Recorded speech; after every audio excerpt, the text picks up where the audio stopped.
Aujourd'hui, on va voir pourquoi les régimes ne marchent pas et à l'inverse, ce que tu peux mettre en place pour perdre du gras sans avoir faim. Salut, ici Nico et aujourd'hui on va parler des régimes et plus particulièrement de savoir pourquoi les régimes ne marchent pas en général sur le long terme.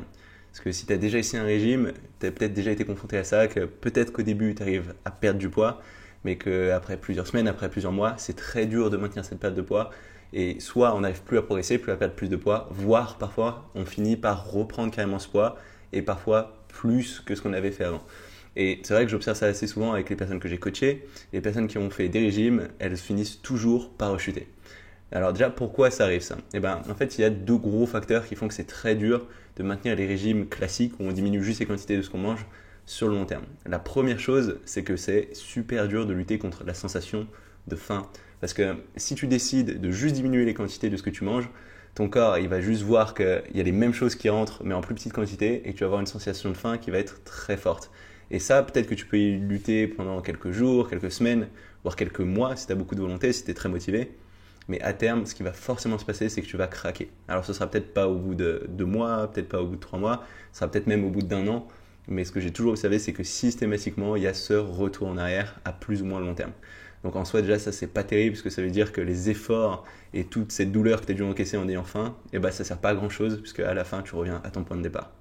Après, le deuxième point qui pose vraiment problème sur ces régimes, sur le fait qu'au bout d'un moment, tu n'arrives plus vraiment à progresser, plus vraiment à continuer à perdre du gras, même si tu continues de diminuer les quantités de ce que tu manges, c'est que ton corps, il va toujours avoir tendance à s'adapter au stimulus que tu offres, et ça va être vrai aussi quand tu essaies de diminuer les calories que tu manges. Ça veut dire qu'au début, tu vas perdre du gras, ton corps il va commencer à brûler des graisses pour compenser cette perte de calories dans ton alimentation, mais à terme, ce qu'il va faire, qu'il va voir qu'il y a très peu de calories qui rentrent, il va passer un peu dans un état de crise et il va simplement diminuer ton métabolisme. Ça veut dire qu'il va diminuer l'énergie qu'il a tendance à ressortir, l'énergie qu'il va utiliser pour fonctionner, pour être sûr que tu aies suffisamment d'énergie pour survivre en fait.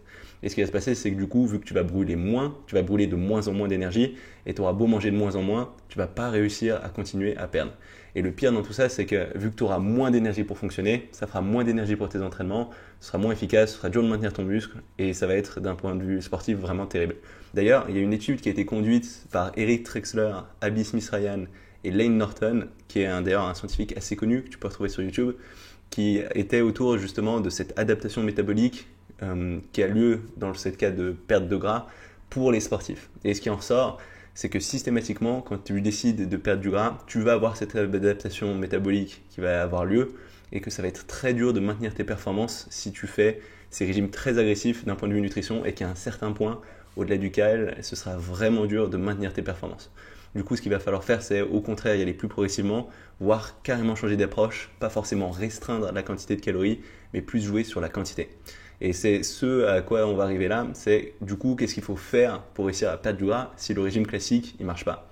En fait, si le régime classique il marche pas, c'est que l'approche déjà à la base elle est un peu fausse. Parce que l'approche elle consiste à dire pour réussir à perdre du gras, il faut diminuer la quantité de calories. Comme ça, vu que je brûle toujours la même quantité de calories, si je diminue ce qui rentre, à la fin, mon corps il sera obligé d'aller taper dans mes réserves de graisse. Et ça, c'est pas faux en soi. Mais le problème de ça, comme on l'a vu, c'est que tu vas avoir faim et que ton corps il va s'adapter petit à petit, ce qui va poser problème. Du coup, au lieu de juste se concentrer sur la quantité de calories qui rentrent et qui sortent, on va plus se concentrer sur la qualité de ce qui rentre et qui sort. Parce que selon la qualité des aliments que tu vas manger, ton corps il va pas réagir de la même façon. Il aura un métabolisme qui sera plus ou moins important, tu auras plus ou moins tendance à te servir de l'énergie que tu manges pour construire du muscle, pour mettre de l'énergie dans tes entraînements. Du coup, tu auras plus ou moins tendance à stocker. Et derrière, même si tu vas consommer la même quantité de calories, ça ne va pas être la même quantité de calories qui va être stockée. Parce que ces calories, elles vont être utilisées différemment. Et ça, notamment, tu peux le faire en essayant de limiter les glucides et de favoriser les protéines et les lipides.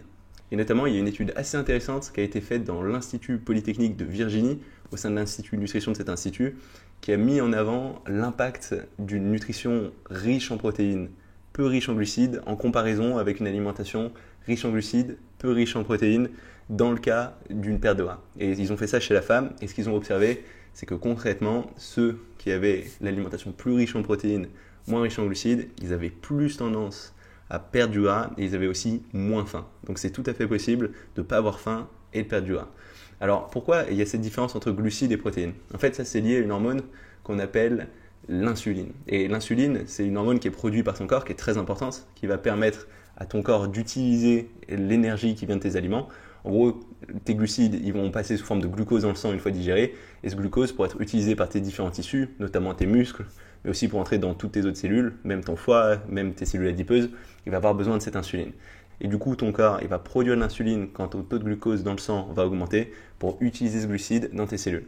Mais le problème, c'est que s'il y a trop d'insuline d'un coup, ton corps ne va pas être capable de se servir de cette insuline. Ça veut dire qu'à partir d'un certain niveau où il va y avoir beaucoup d'insuline, tu ne vas pas réussir à faire passer ce glucose dans tes tissus, dans tes muscles, et tu auras plus tendance à le stocker. Ça peut poser de vrais problèmes. Et cette quantité d'insuline, elle va être directement liée à la qualité de ce que tu manges. Typiquement, les glucides, et plus particulièrement les glucides qui vont être digérés très rapidement, ils vont avoir tendance à provoquer une forte réponse insulinique. Ça veut dire qu'il va y avoir beaucoup d'insuline d'un coup. Donc c'est des choses qu'on veut éviter. Notamment, c'est pour ça qu'on veut éviter tout ce qui est féculent blanc, sucre, pain, c'est des choses qui vont avoir tendance à augmenter cette insuline. Alors qu'à l'inverse, si tu prends des glucides qui vont être digérés plus lentement, quand par exemple un indice glycémique plus bas, comme des lentilles ou comme des légumes, ça va entraîner une réponse insulinique bien moins forte. Mais par exemple, si tu prends des protéines, la réponse en termes d'insuline, elle sera encore moins forte. Et ce sera la même chose pour les lipides. Ça veut dire que concrètement, quand tu vas manger des protéines ou des lipides, ça va être de l'énergie qui aura moins tendance à être stockée que dans le cas des glucides.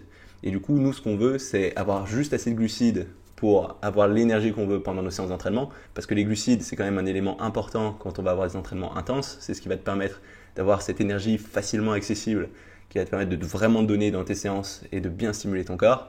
Mais quand on a trop, ça va poser problème pour ces raisons, pour cette insuline.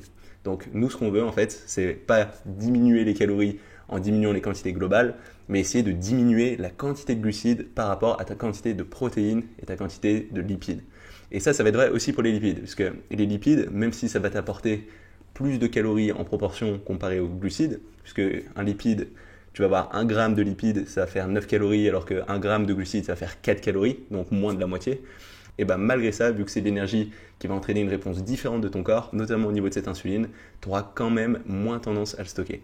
Et il y a pas mal d'études qui ont montré que tout ce qui était diète avec une quantité importante de lipides et peu de glucides, c'était très positif d'un point de vue limiter la sensation de faim et perte de poids. Alors après, il faut quand même faire attention à la quantité totale de calories que tu manges. Si tu manges vraiment beaucoup de graisse, ça peut poser problème. Mais vu que quand tu vas manger ces aliments-là, tu vas avoir un plus fort effet de satiété, tu vas limiter ton insuline, tu auras quand même tendance à limiter automatiquement tes calories. Ça veut dire quand tu manges beaucoup de protéines, beaucoup de lipides et tu limites les glucides, concrètement, tu as moins faim, tu as tendance à moins manger et tu as quand même moins de calories à la fin de la journée, en plus d'avoir limité ta production d'insuline. Donc c'est vraiment intéressant. Alors du coup, qu'est-ce que tu peux faire toi à partir d'aujourd'hui pour faire une différence là-dessus? Au lieu de faire un régime, comment réussir du coup à sécher facilement sans avoir faim, sans avoir ces problèmes d'adaptation métabolique? Et bien, la première chose que tu peux faire déjà, c'est essayer d'avoir des protéines à chaque repas. Et ça va être intéressant pour deux raisons. Typiquement, comme on l'a vu, ça va t'aider à limiter ta sensation de faim, le fait d'avoir ces protéines à chaque fois, du coup à limiter aussi ta consommation de glucides et à plus facilement pouvoir gérer ton insuline, à pas trop stocker.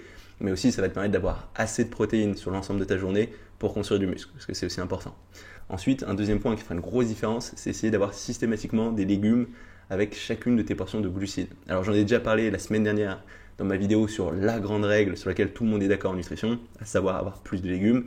En fait, ces légumes, ça va t'apporter des fibres. Ces fibres, ça va ralentir la digestion des glucides et ça va limiter l'impact d'un point de vue insuline de ces glucides. Donc comme je te l'ai dit, le gros problème entre guillemets avec les glucides, c'est que quand tu en as beaucoup, tu as tendance à avoir beaucoup d'insuline. Et en rajoutant ces légumes, en rajoutant ces fibres, ça va limiter cet effet, donc ça va être très positif. En plus, ça va t'apporter peu de calories, plein de vitamines, plein de minéraux, donc c'est intéressant. Et ensuite, la troisième chose que tu peux faire, c'est autant que possible garder tes glucides pour autour de l'entraînement. Parce que ce moment de l'entraînement, ça va être un moment où ton corps il va être particulièrement réceptif d'un point de vue musculaire à ces glucides. Ça veut dire qu'il n'aura pas tendance à les stocker, il aura plus tendance à s'en servir pour refaire le plein d'énergie dans tes muscles et ça va limiter encore une fois l'impact niveau insuline, ça va limiter ta tendance à stocker. Ça c'est notamment lié à un petit transporteur qui s'appelle le GLUT4, GLUT4, qui va avoir tendance à faire passer le glucose qui est dans ton sang rapidement dans tes muscles plutôt qu'à les laisser dans ton système sanguin et du coup à entraîner cette augmentation de glucose, qui entraîne cette augmentation d'insuline qui est problématique à terme. Donc en soi, il faudra toujours bien 24 à 48 heures pour refaire le plein de ton glycogène, mais ça veut dire que les glucides que tu vas prendre à ce moment-là, ça va quand même aider à refaire le plein plus rapidement de glycogène et surtout, ça va limiter le problème d'un point de vue insuline. Donc ça veut dire que tu vas avoir tes glucides sur l'ensemble de ta journée, mais que ces glucides, ils seront mieux employés que si tu les avais eus à un autre moment. Donc pour résumer, ces 3 choses, elles vont non seulement t'aider à sécher assez naturellement, mais elles vont faire aussi que tu auras plus d'énergie pendant tes séances d'entraînement et que tu pourras construire plus facilement du muscle.